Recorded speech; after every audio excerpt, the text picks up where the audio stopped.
I am Whitney, a spry 67-year-old. A few years ago, my husband, who was a lawyer, passed away in an accident, and now I'm living alone. I have one son, but he got married and moved out. His name is Timothy. He's 35 years old. He works at a civil engineering firm, and currently, due to his job in a rural area, he resides in a rental apartment nearby with his wife. His wife, Brittany, is 33 years old. Timothy and she met at their workplace where they were colleagues, grew close, and after a period of dating, they got married 3 years ago. Given their jobs entail long business trips, they have decided to hold off on having children for now, so they don't have any yet. As for me, I'm eager to see my grandchildren, but I understand Timothy has his plans, so I'm patient. Currently, I am not employed, but thanks to my late husband's life insurance, accident insurance, and inheritance, I am living comfortably. I believe I am in good health for now, but recently I have started feeling the weakening of my legs and hips, and living alone has begun to feel a bit unsettling. One day, Timothy called to say he would visit. I was looking forward to it, since it had been a while since he said something like that. Then, Timothy came over with Brittany. "Mom, long time no see. Have you been well?" "Whitney, it's been a while. Have you changed at all?" They had mentioned they had some news to share, which had me secretly hoping, could it be that they're having a baby? "Well, the project I am on is nearing completion, and it has been decided that I'll be working at the headquarters after this." "Oh, does that mean you're moving back here?" "Yeah, my job will be more administrative from now on, so I shouldn't have to work on site anymore." "That's good news. The headquarters is in the city, right? If you won't be going to sites anymore, how about buying a house somewhere?" "Actually, Brittany suggested something. We were thinking, why not move in and live here with you?" "That's right. Since Whitney is alone now, and considering your age is becoming a concern, we thought we could take care of you if we lived together, if necessary." "Really? I still feel quite energetic, you know. But it's uncertain what might happen, and living alone at your age is indeed concerning." "Well, I do feel uneasy about living alone at times. But isn't this house too old to accommodate all of us?" "This house was built by my husband and has been standing for 30 years as a 2-story home. It even boasts a reasonably spacious backyard. The first floor houses the kitchen, a bathroom, and a toilet. There's a living room and 3 bedrooms. The second floor consists of a room my husband used as the study, and another room we used as our bedroom. I guess if Timothy and his wife moved in, they'd occupy the first floor, and I'd take the second. I have a suggestion." Brittany leaned in with excitement. "How about we do some renovations?" "Renovations?" "Yeah, this house was built during the dot-com bubble area. It's made of good materials and is pretty solid. It'd be a waste to tear it down. That's why Brittany thinks we should renovate and live together." "Well, speaking of that..." Brittany hesitated a bit. "Would you mind covering the costs?" "The costs?" "Yes, we got a quick estimate before coming here. We'll make the first floor barrier-free. The kitchen will be updated and integrated with the living room, turning it into an open-concept kitchen. We'll also revamp the bathroom and toilet with the latest fittings. For the second floor, we'll add a spacious balcony and turn it into a sunroom. We'll stay on the second floor and create a room on the first floor for Whitney. Stairs can be tough for seniors, and having a nearby toilet is a plus, right? All in all, the budget is around $120,000. Brittany explained rapidly. She seemed quite passionate about this plan. "If you agree to this plan, we can live together, and I'll also help care for you in the future." Timothy chimed in. "Well, we have some savings. But thinking of future expenses, maybe kids and such, we'd like to save where we can. It doesn't sound like a bad deal, does it?" "Hold on a minute. This is all so sudden. Do you really expect me to just say yes right away?" "Well, for now, we just came to discuss it. If you can manage the money, we'll take care of all the tough stuff." "Whitney, this is a win-win for all of us. Please consider it positively. We really hope you'll think it over." To be honest, I thought Timothy and his wife's proposal was reasonable. However, there was something off about Brittany's words. If you provide the money, we'll move in and also provide care. I wondered, is this a give me money and I'll take care of you kind of deal? Of course, resolving my current home's issues sound great, but there's something I just can't get behind. At the time, I honestly didn't think too much about the whole ordeal. Later, Timothy and his wife finished their jobs in the countryside and moved to a rental apartment near their parents' house. Now that they lived closer, Brittany started visiting more frequently. She kept bringing up the topic of the home renovation. I started to feel that it might not be such a bad idea, but Brittany seemed a bit too pushy for my taste.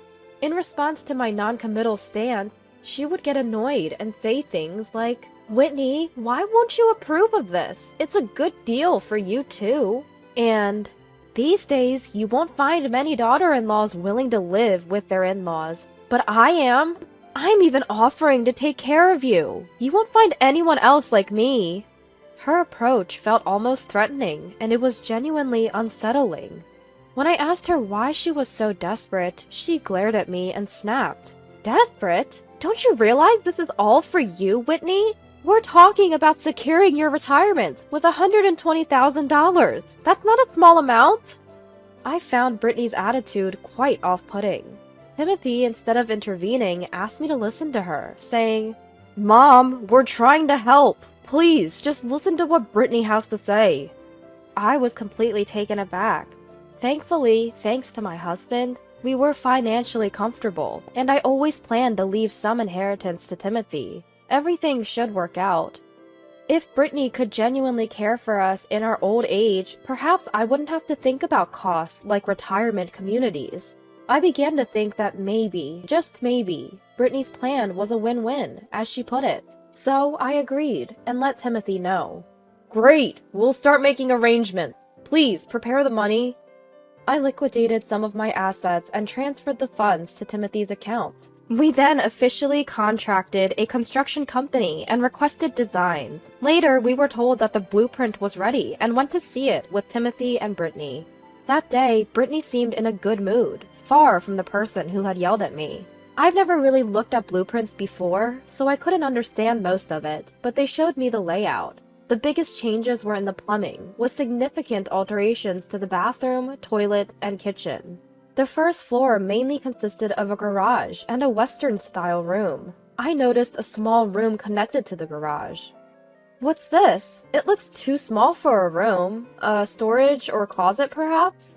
"Brittany, what's this room for?" "Oh, that?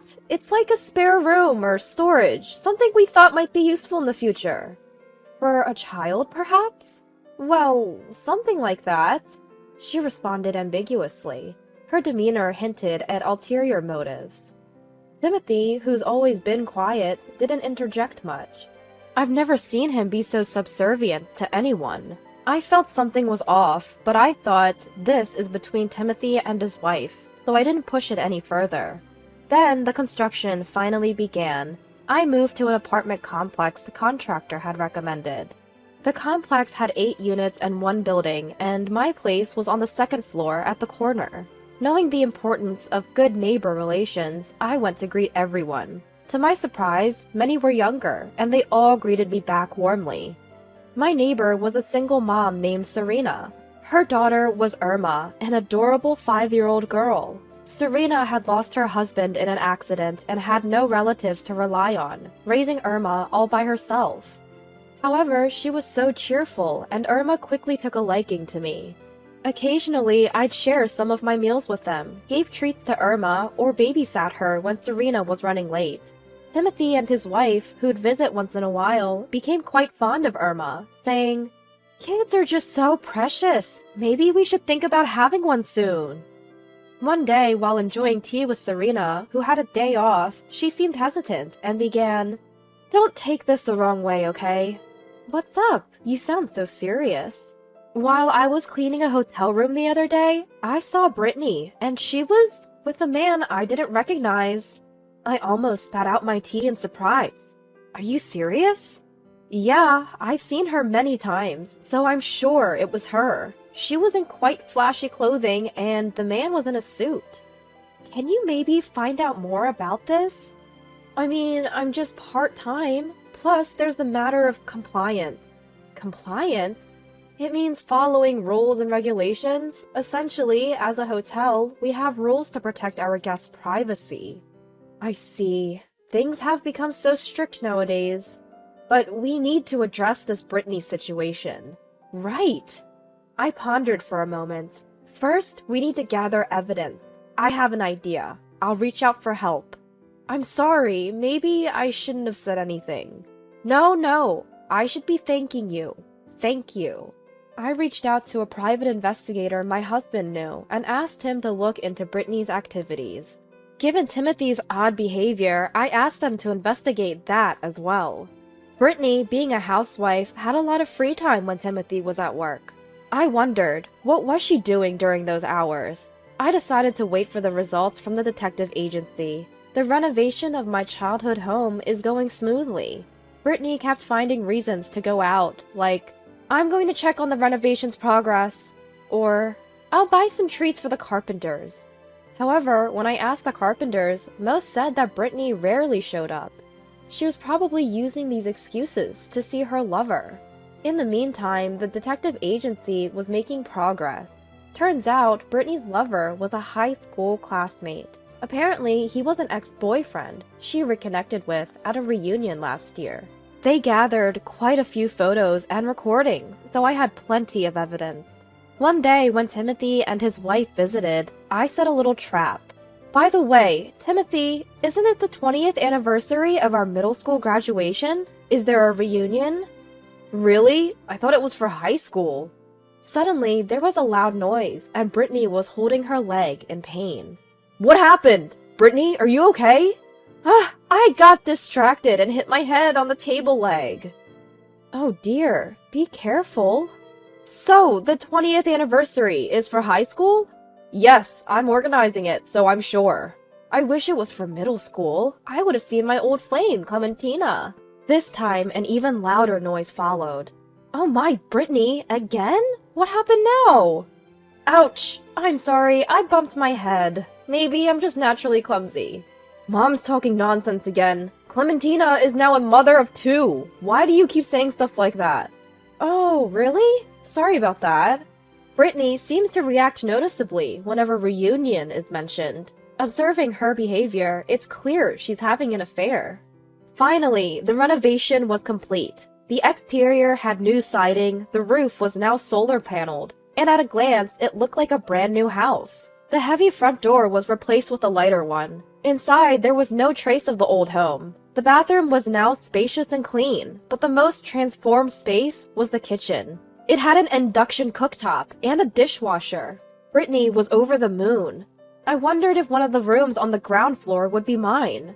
The scent of new wallpaper felt comforting. Soon, the moving in of stored belongings would begin. I began packing up my apartment in preparation for the move. I said my goodbyes to neighbors Serena and Irma. Irma shed some tears, but she gave a small smile when I told her she could visit with her mom sometime. Then came the following Sunday. Before the move-in, I cleaned each room and considered the arrangement of electronics and furniture. Both Timothy and Brittany made decisions without consulting me, constantly sidelining my opinions. Feeling increasingly ignored, I finally raised my voice. Where should I put my stuff? Sure enough, hearing my voice, the two of them approached. Hey, this isn't Whitney's room, you know. Wait, what? I thought I was on the first floor. Where's my room? I'd prefer this one. What are you talking about? Your room isn't here either. The one we set aside for Whitney is over there. Pointing in the direction, I realized it was that mysterious room. Isn't that just a storage room? Just be grateful we provided a room at all. That's your room, Whitney. It's about 500 square feet, so it's spacious enough. What? There's no way I'm living in a storage closet. I raised my voice in frustration towards Brittany. Timothy, are you seriously going to trap me in there too? Well, yeah, looks that way. Timothy seemed genuinely sorry. So, this was your plan all along, huh? Don't like it? Feel free to leave. If you don't want to live with us, there's nothing we can do, right? Brittany started laughing loudly, while Timothy looked down in silence. Just then, a voice echoed from the front door. Right on time. "Hello there, I'm Attorney Galton. Is Whitney around?" I checked the time, and he was right on schedule. "It's been a while. Your late husband was a great help to me." "We're in the middle of moving, but we appreciate your guidance." "Let's get straight to business, shall we? It seems everyone's here." "Yes, please, come this way." As I led Galton and his assistant into the room, Brittany and Timothy looked completely taken aback. Galton began explaining. "First, regarding Timothy's debts, or rather his loans, they were recently settled by a third party. Here are the related documents." Meaning, I had paid off Timothy's debts on his behalf. "Wait, what is this?" "Mom, why did you—" "I found out about the debt from your failed investment. It was initially covered by Brittany's parents, but I've taken care of it. They were okay with the arrangement." "Mom, you knew about this? Now you don't need to hold back anymore. Speak your mind." "Mom, I'm sorry. Thank you. We'll talk about this later. That was just a small thing. Now, on to the main topic." "Main topic?" Timothy looked confused. From our conversation so far, Brittany was already sweating bullets. "Whitney, I'm the victim here. My husband lost our money in a bad investment, and my parents had to cover up the debt." She started defending herself, even though I hadn't said anything. "So, you've been manipulating Timothy, right? I mean, Timothy did wrong, but you've been up to something even worse, haven't you?" "What are you talking about? I've done nothing." As she said this, her face turned pale. Galton continued the discussion. "So, let's get to the point. Brittany, you're having an affair with an old flame from high school." "What?" Timothy looked at Brittany, his face full of shock. "No, it's not serious. It's just a fling. Timothy is the only one I truly love. I swear." "Well, we're just presenting objective facts here. Even if you say you only love your husband, it doesn't matter to the fact. We're just reporting based on our findings." The investigator then pulled out some photos and played a voice recording. "Timothy's just my ATM. I'm just using him until I can be with you." Where did they record that? They're really thorough. That was just the beginning of the recording. "I tricked that idiot and his parents to renovate their house. First, I'll kick out his mother, have a friend seduce my husband to catch him cheating, then divorce him. That way, I'll get the alimony and the house to pay off my parents' debt. Then I'll marry you. Smart, right?" "You're still bad news. I heard you had changed." "I'm just so in love with you. I want to be with you soon." There was more, but that was enough. The photos showed the two of them entering a hotel, embracing in a car's shadow, and engaging in compromising actions, both inside and outside the hotel. Brittany slouched, looking defeated. It was impossible to argue against such strong evidence. "We apologize for the inconvenience." I bowed deeply, impressed by the detective agencies and Galton's work. "We're at your service. Timothy, if you wish, we can help with the divorce papers, alimony, and property division." "Thank you for your hard work." Brittany, her position completely compromised, left the house, leaving Timothy behind. Timothy was visibly shaken, but it was clear their marriage was over. He requested to start the divorce proceedings right there and then.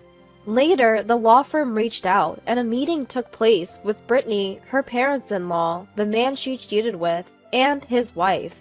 It turns out Brittany's affair partner was an old boyfriend. They reconnected at a reunion, and the sparks reignited. It was supposed to be a one-night stand, but after his transfer back to town, they continued the affair.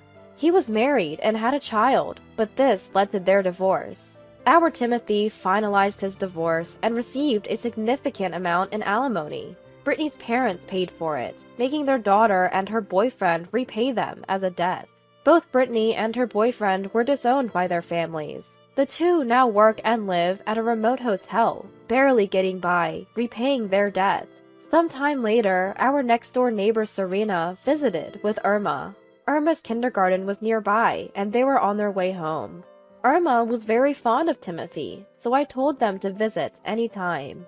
After several visits, Timothy and Serena grew close and eventually married. Relationships can be unexpected. Now in this house, Timothy has a new wife and an instant elementary-aged granddaughter.